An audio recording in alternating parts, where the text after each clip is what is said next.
Oke, selamat siang, selamat sore, selamat malam. Jam berapapun kalian nonton video ini.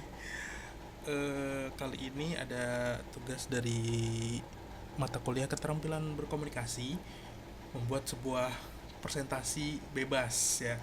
Jadi di sini gue sebagai IT, saya sebagai IT, sebagai IT, saya bikin materi tentang password.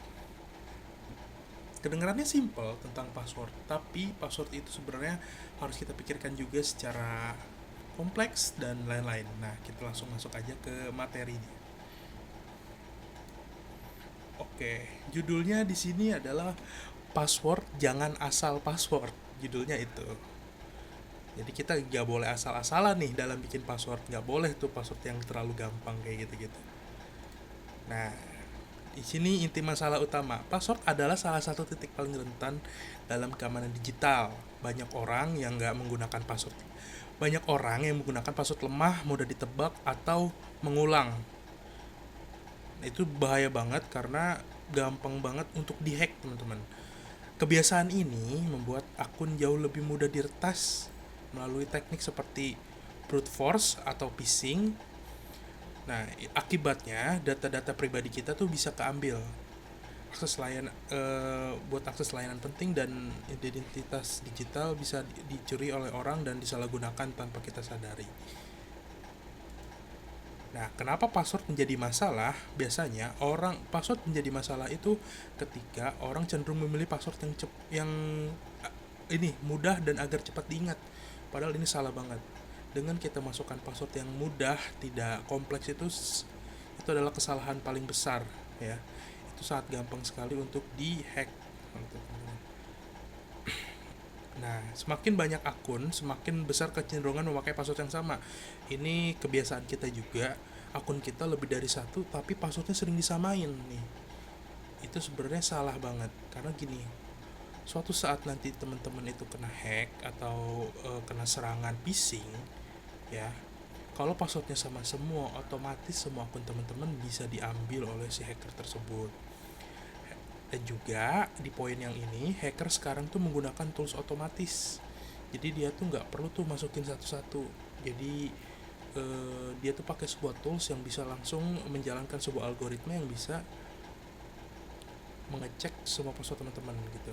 Nah, ini juga ada poin di mana banyak website palsu yang sengaja dibuat untuk mencuri login. Nih, ini biasanya ada link-link yang kelihatannya tuh kayak resmi, tapi pas dipencet itu salah. Itu adalah link phishing namanya. Itu adalah metode di mana si hacker membuat sebuah website palsu di mana nanti si korbannya akan mengisikan apa? Mengisikan akun tersebut, ternyata akun itu bukan login ke websitenya, malah dapat ke tangan si hacker tersebut. Adanya juga kekurangan edukasi tentang keamanan digital. Nah, ini data kasus cybercrime di Indonesia. Data ini saya dapat dari situs BSSN. 26 juta serangan phishing terjadi dalam setahun. Kebocoran data melonjak dari 1,6 juta menjadi 56 juta kasus dalam satu tahun. Indonesia masuk 10 besar negara dengan kebocoran data terbanyak. 94 juta data bocor dalam 4 tahun. 99% serangan identitas digital menarikan password pengguna. Dan kurang dari 80% kebocoran data terjadi karena human error, karena password lemah dan perilaku online. Nah, kebanyakan itu kebocoran data itu bukan dari pihak lain, justru dari pihak kita sendiri yang kadang menggunakan password yang asal-asalan, passwordnya gampang diingat oleh orang, tidak kompleks kayak gitu. Nah, ini dampak password yang lemah. Ada akun sosial media bisa diretas, pencurian data pribadi, akses ilegal, peretasan rekening bank, penyalahgunaan identitas, dan juga data teman-teman bisa dijual di dark web dan juga kehilangan reputasi dan privasi. Oleh karena itu, password yang kita buat itu harus kompleks. Password yang kompleks terdiri dari 12 sampai 16 karakter, kombinasi huruf besar, huruf kecil, angka dan juga simbol, dan tidak ada nama pribadi, nama tanggal lahir atau informasi pribadi. Tidak digunakan berulang di akun yang lain. Jadi kalau teman-teman misalkan ada akun satunya, itu nggak boleh disamain teman-teman, harus dibedain. Ini contoh beberapa password yang mudah diingat juga, tapi ini kompleks ya teman-teman. Dilihat di sini ada huruf besar, ada huruf kecil, ada angka, ada simbol. Jadi sulit ya si hacker tuh untuk tahu password ini. Gitu. Selanjutnya, kesalahan pengguna yang harus dihindari. Ini kesalahan orang Indonesia terutama dalam menggunakan password. Sering memakai password yang sama tadi yang sudah kita omongin di depan, suka pakai password yang sama nih di semua akun, terus suka nyimpan password di galeri atau di notes.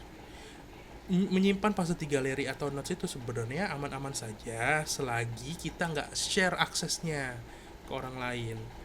Selanjutnya, memberikan password ke teman atau pasangan. Nah biasanya kalau ke pasangan ini kan karena kita sudah saling percaya nih, jadi kita kan suka share. Nah sebenarnya itu tuh tidak boleh teman-teman, karena suatu saat password itu bisa disalahgunakan gitu. Login di perangkat orang lain tanpa logout. Nah ini sering terjadi nih kalau teman-teman misal pakai pakai device yang device-nya itu sebenarnya nggak aman dan publik gitu, misalkan di fasilitas publik gitu, di perpustakaan atau apa, teman-teman login user teman-teman, nah itu bisa juga tuh terkena. Nih ini yang paling sering nih, klik link login tanpa cek URL. Ini banyak modusnya nih di Indonesia nih. Ada yang ngirim link pernikahan lah atau apalah, kita asal login aja tanpa kita cek lagi URL-nya atau linknya itu benar atau tidak. Nah untuk meningkatkan keamanan, di sini juga ada beberapa poin nih.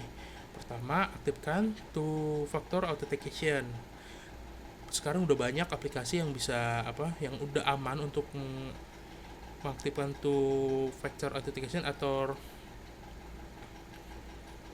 ada Google Authenticator, ada Microsoft Authenticator, itu udah aman sih, udah jelas aman. Dan kalau untuk two step verification ini, dia itu sistemnya kayak OTP ya. Jadi password OTP itu one time password, jadi nggak ada password yang sama gitu. Jadi saat kita login, dia minta kodenya ini dari si aplikasi two step verification ini. Nah seperti itu. Dan selanjutnya itu selalu cek alamat situs sebelum login. Misalkan nih teman-teman login ke gmail.com, ada orang yang ngirim link yang harus teman-teman login ke gmail.com. Nah usahakan dicek dulu tuh benar nggak linknya gmail.com. Ini tips yang ketiga adalah gunakan password manager untuk menyimpan data. Teman-teman bisa sewa atau beli, setahu saya sih nggak tahu ya, belum ada password password manager. Kalau saya pribadi pakai Kaspersky password manager untuk nyimpan data, nyimpan password gitu. Itu buat kalau misalkan nanti kita lupa, bisa dilihat di situ juga, dan kita menyimpan data-data password kita di situ gitu, itu lebih aman. Dan selalu update aplikasi dan OS secara rutin. Jangan karena misalkan Windows yang nge-lag kita nggak mau update. Nah itu bahaya teman-teman, karena kalau kita nggak update Windows itu tuh potensi untuk kebocoran datanya itu lebih besar gitu loh. Misal nih teman-teman masih pakai Windows 10, sedangkan Windows 10 EOL-nya atau end of life-nya udah mau habis nih ya. Nah itu teman-teman harus cepat-cepat tuh ganti ke Windows 11 biar security-nya juga terupdate. Dan selanjutnya adalah hindari wifi publik untuk transaksi atau login penting. Misalkan teman-teman login e-kampus nih pakai wifi di halte gitu, nah itu bisa jadi ada virusnya, bukan virus sih, lebih ke ada orang yang bikin fake access point untuk narik data teman-teman gitu. Dan yang selanjutnya backup data secara berkala. Nah ini yang jarang banget orang ngelakuin sebenarnya backup data secara berkala ya. Karena pribadi sendiri terkait keamanan ini dulu pernah ngelakuin hal bodoh sebenarnya. Cari hal di internet, kita asal klik linknya aja, ternyata data-data saya tersebar gitu. Sejak saat itu saya udah mulai peduli nih sama yang apa yang dimaksud dengan authentication, habis itu password dan lain-lain. Seperti itu sih. Nah, ini langkah kecil dampaknya besar pada akun.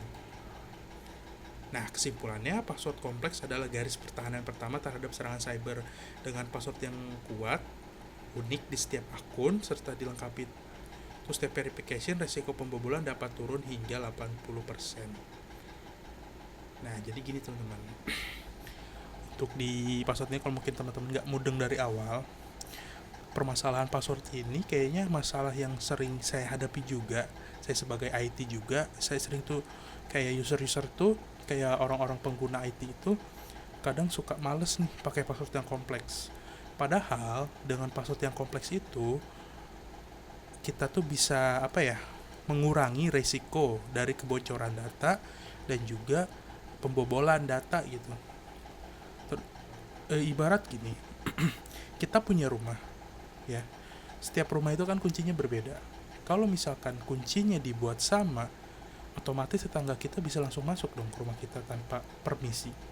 Seperti itu. Jadi kalau misalkan passwordnya, kuncinya kita bedain, kita buat susah, gemboknya banyak, saat ada serangan atau orang yang coba masuk itu jadi sulit dan mungkin bahkan tidak bisa kayak gitu. Itulah pentingnya password. Dan kayaknya sering luput dari dari hal yang kita lakuin gitu. Banyak teman-teman saya yang password cuman ada 1 2 3-nya, ada nama dia, ada tanggal lahir dia. Itu sebenarnya udah nggak aman banget dan harusnya udah ganti password sih. Kayak gitu. Mungkin itu aja yang bisa saya share. Kalau misalkan ada yang kurang jelas, nanti saya share juga PPT-nya di link deskripsi. See you next time guys.